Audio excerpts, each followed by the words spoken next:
As I said, I am seconding the motion to pay tribute to our fallen comrade, the Honorable Muhammad Ssegirinya, Member of Parliament for Kawempe North constituency, who passed on after a very long battle with illness.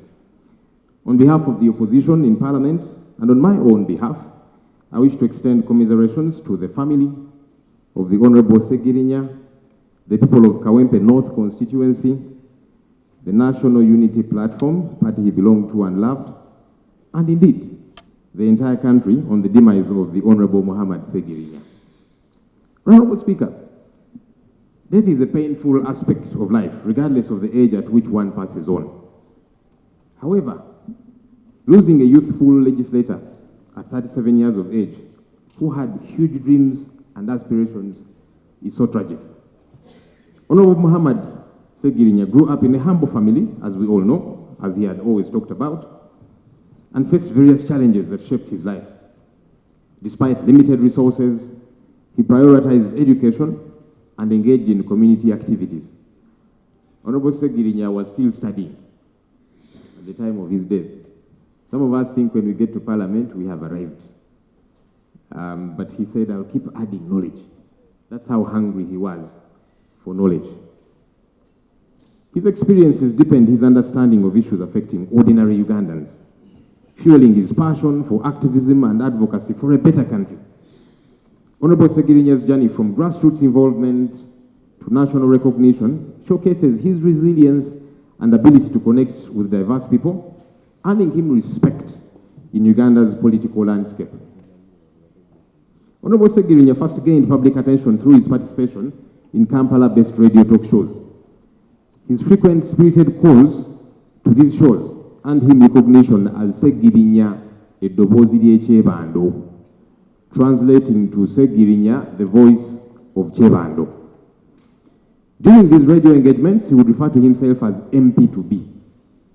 Each time he would call, he would say, Ssegirinya Muhammad Eddoboozi ly'Ekyebando, MP2B. And this was in the early 2000s, over 15 years before he would eventually become a legislator. This speaks of the fact that when one is resilient and steadfast, it is possible to achieve one's aspirations. When one is resilient and steadfast, it's possible for one to achieve their aspirations. In 2016, he was elected as the Lord Councillor for Kawempe North in Kampala Capital City Authority. He used this position and platform to advocate for social justice and community development.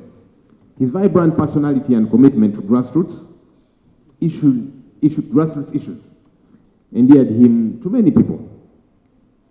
During the 2021 elections, Honorable Ssegirinya contested for the parliamentary seat of Kawempe North under the National Unity Platform and won overwhelmingly. He set out to serve his people in various ways, especially healthcare, filling the gaps that were created by government. Things that we do as members of parliament, which should be done by government, buying ambulances, building healthcare centers, fundraisings. Colleagues normally call us for fundraisings, both opposition and the government side, fundraising for a government health center, fundraising for this and that, things that should be taken care of government. But here we are, and Honorable Ssegirinya was filling those gaps as a member of parliament.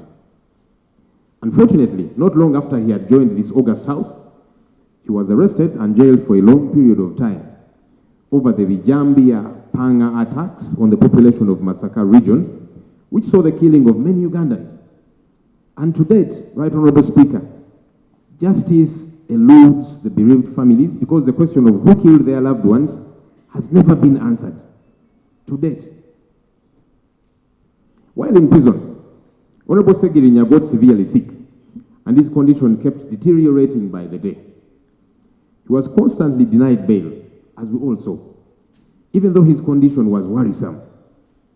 Even when government doctors recommended specialized treatment for him that warranted him to be granted bail, the judge still sent him back to prison, where he continued to worsen each passing day. His lawyers made a plea and produced before court medical records signed by government doctors saying this man should be released on bail to go and get specialized treatment.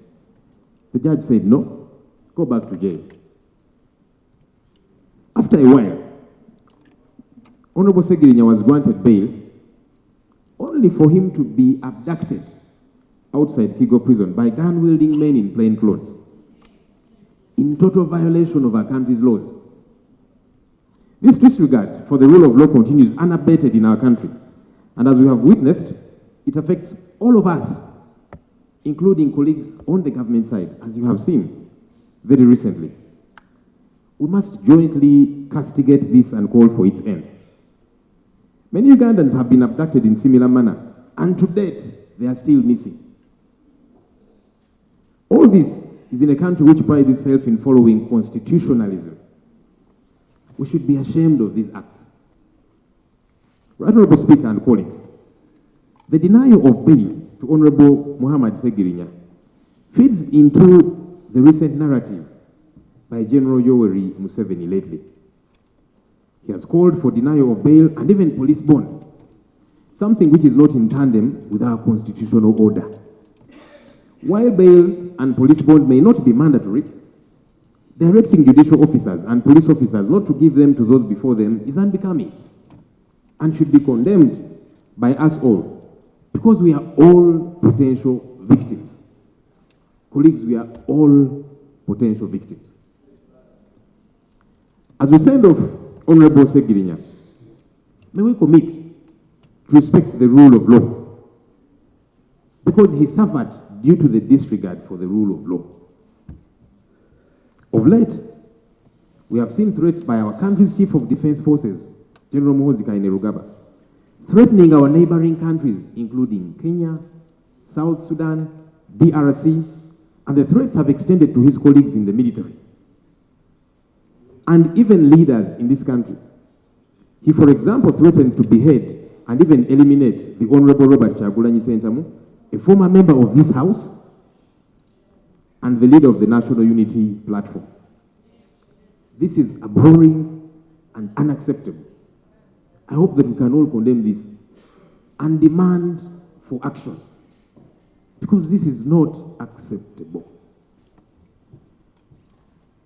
While the state continues to disregard these issues and trivialize them, the country suffers disregard for the rule of law. All right-thinking Ugandans should strive for constitutionalism and respect for our country's laws, something Honorable Ssegirinya was very passionate about. Let's fight for our laws. Let's fight for the Constitution, before the Constitution is too weak to defend us, because that time of reckoning will come, regardless who you are, when you need it to fight for you. If you don't fight for it now, it will not be present to fight for you, regardless who you are, by the way. Rest in peace, Honorable Muhammad Ssegirinya, Mr. Update. Thank you.